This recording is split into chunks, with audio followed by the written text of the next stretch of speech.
सारी बात भूलकर न जाति की, न बिरादरी की, न धर्म की, इस प्रदेश के इलाके के विकास की भलाई चाहते हो तो कांग्रेस पार्टी को चुनाव जिताकर भेजो, ताकि सब लोगों को लगे कि यहाँ की जनता समझदार है और यहाँ के लोग अपनी बात रखना जानते हैं। और आप ही का आशीर्वाद है कि हमारे हाथों में इतनी ताकत है, हमारी जबान में इतनी ताकत है। कांग्रेस पार्टी को जिताएं। बहुत बहुत धन्यवाद। एक बार ना दिखे, दो बार ना दिखे तो समझ में आता है, मगर कोई अंधा ही हो तो उसे क्या कहा जाए। शोर अगर सुनाई नहीं दे रहा हो, अगर बहराई हो जाए तो फिर उसे क्या कहा जाए। क्या मध्य प्रदेश में सचिन पायलट की सभाओं में उमड़ी हुई भीड़ किसी को दिखाई नहीं दे रही है? जो शोर सचिन पायलट जिंदाबाद के नारे के साथ लग रहे हैं वह किसी को सुनाई नहीं दे रहा है। क्यों आखिरकार सचिन पायलट को राजस्थान से दूर करने की कोशिश की जा रही है? कौन है जो इस दमदार नेता का दम निकालने में लगा हुआ है, और कब तक इसी तरह से सचिन पायलट को राजस्थान से दूर रखने की कोशिश की जाती रहेगी? क्या कांग्रेस आलाकमान यह देख नहीं रहा है? मगर सचिन पायलट जानते हैं उनकी ताकत क्या है। मध्य प्रदेश की सभाओं में वह कह भी रहे हैं, ये जनता जनार्दन जो हमारे सामने बैठी है वही हमारी ताकत है, और माना जा रहा है कि उस ताकत के आधार पर ही राजस्थान में एक बार फिर से सचिन पायलट सक्रिय होने जाएंगे। उन्हें कुछ जगह नहीं देने वाला है, उन्हें जगह लेनी होगी, संघर्ष करनी होगी, और जगह बनाने के लिए जल्दी ही कहा जा रहा है कि दिवाली बाद सचिन पायलट राजस्थान के दौरे पर निकलेंगे। यह बात मुख्यमंत्री अशोक गहलोत को पता है, इसीलिए मुख्यमंत्री अशोक गहलोत लगातार दौरे पर दौरे कर रहे हैं। जिस तरह से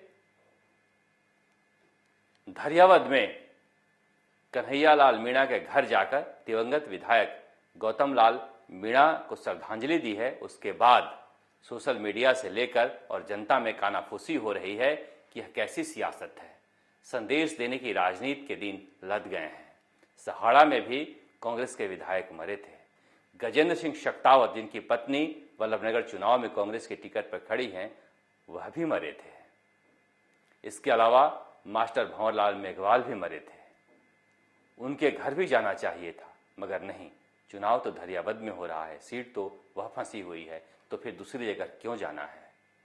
जाना तो गजेंद्र सिंह शेखावत के घर भी जाना चाहिए था, क्योंकि वहीं पर महिपाल मदेरणा के घर गए थे। इसलिए इस तरह के सवाल उठे हैं, तो अब वह उस कार्यकर्ता के घर कल जा रहे हैं पाली में, जिसका देहांत लसाड़िया में मुख्यमंत्री अशोक गहलोत की सभा में हो गया था। कल उदयपुर जाना चाहिए था कम से कम उस कार्यकर्ता को देखने के लिए, मगर जब तक मीडिया, जब तक जनता यह आवाज नहीं उठाती है, सरकार सुनती नहीं है, समझती नहीं है। मुख्यमंत्री अशोक गहलोत भी दौरे पर निकलने वाले हैं। नौजवान सचिन पायलट से दो दो हाथ करने की कोशिश कर रहे हैं। नवजोत सिंह सिद्धू ने क्या कहा? आज कहा कि उन्हें पंजाब से बाहर रखने की कोशिश की जा रही थी, उन्हें पंजाब से दूर करने की कोशिश की जा रही थी, जिसका नतीजा अमरिंदर सिंह को भुगतना पड़ा है। यही हालात तो राजस्थान में भी है। 4.5 साल जिस तरह से नवजोत सिंह सिद्धू को पंजाब से बाहर रखा गया, यही कोशिश तो राजस्थान में भी हो रही है। क्या इस कोशिश में मुख्यमंत्री अशोक गहलोत कामयाब हो पाएंगे? क्योंकि ऐसा माना जा रहा है कि प्रियंका गांधी ने कल भी अजय माकन से बातचीत की है और कहा है कि सचिन पायलट के लोगों को एडजस्ट कीजिए और सचिन पायलट को किस तरह से राजस्थान में और देश में सक्रिय करना है, उनकी भूमिका पर रूपरेखा तैयार कीजिए। माना जा रहा है कि जिस तरह से राजस्थान में दूसरी पंक्ति के नेताओं को तैयार किया जा रहा है, यह उसी दिशा में एक कदम है। रघु शर्मा और हरीश चौधरी दोनों मंत्री हैं राजस्थान सरकार में, दोनों ही आज राहुल गांधी की आवाज पर पंजाब और हरियाणा का लेकर मीटिंग में शामिल हुए। यह दिखाता है कि कांग्रेस अब दूसरी पीढ़ी के नेताओं को तैयार करने में लगी हुई है। इन दोनों को बाहर भेजा जा रहा है। तो क्या सचिन पायलट अब राजस्थान में अंदर आएंगे और उन्हें पूरी छूट दी जाएगी? ऐसा कहा जा रहा है कि 2022-2023 में कांग्रेस आलाकमान ऐसा मन बना रहा है कि सचिन पायलट की अगुवाई में हम चुनाव में जाएं। हालांकि इसकी पुष्टि अभी नहीं हुई है, मगर इतनी आसानी से मुख्यमंत्री अशोक गहलोत पद छोड़ने वाले भी नहीं हैं। धरियावद वल्लभनगर में क्या होगा, इसे लेकर भी जनता की नजरें लगी हुई है। चुनाव प्रचार का आखिरी है और इसमें कहा जा रहा है कि कांग्रेस अपर हैंड है।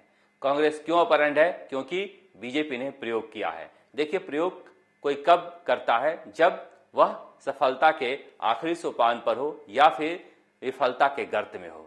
बीजेपी और कांग्रेस दोनों ही इन परिस्थितियों से गुजर रही है।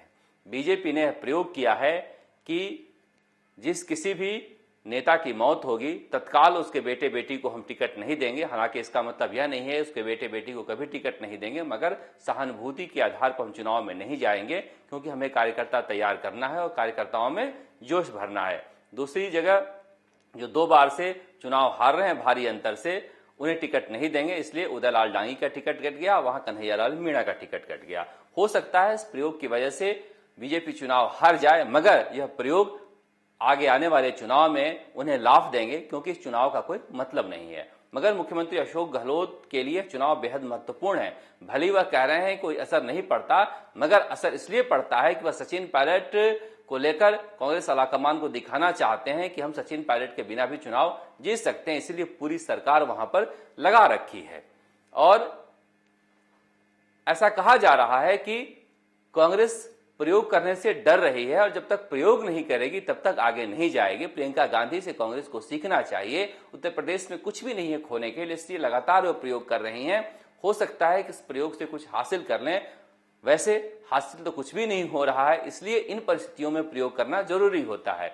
माना जा रहा है सट्टा बाजार भी और राजनीतिक बाजार भी ऐसा कह रहा है कि कांग्रेस दोनों ही सीटों पर मजबूत है। हालांकि वल्लभनगर में हालात थोड़े से टाइट है, वहां पर रणधीर सिंह भिंडर की सभाओं में अच्छी भीड़ आ रही है और हनुमान बेनीवाल भी काफी मेहनत कर रहे हैं, आज भी हेलीकॉप्टर से ताबड़तोड़ सभाएं कर रहे हैं। ऐसे में प्रीति सिंह सख्तावत के लिए वहां पर अच्छी जगह है, मगर इसके बावजूद वह त्रिकोणीय मुकाबले में फंसी हुई हैं। जहां तक धरियावद की बात है, वहां पर नगराज मीणा को लेकर कांग्रेस कार्यकर्ताओं में थोड़ी सी नाराजगी थी, मगर मुख्यमंत्री अशोक गहलोत ने कोशिश की है कि उसे दूर करें। और कन्हैयालाल मीणा पर बहुत कुछ डिपेंड करता है, क्योंकि कहा जा रहा है कि बीजेपी की कोई बड़ी नेता हैं जो राज्य में सत्ता में रह चुकी हैं, वह कन्हैयालाल मीणा को पीछे से गाइड कर सकती हैं।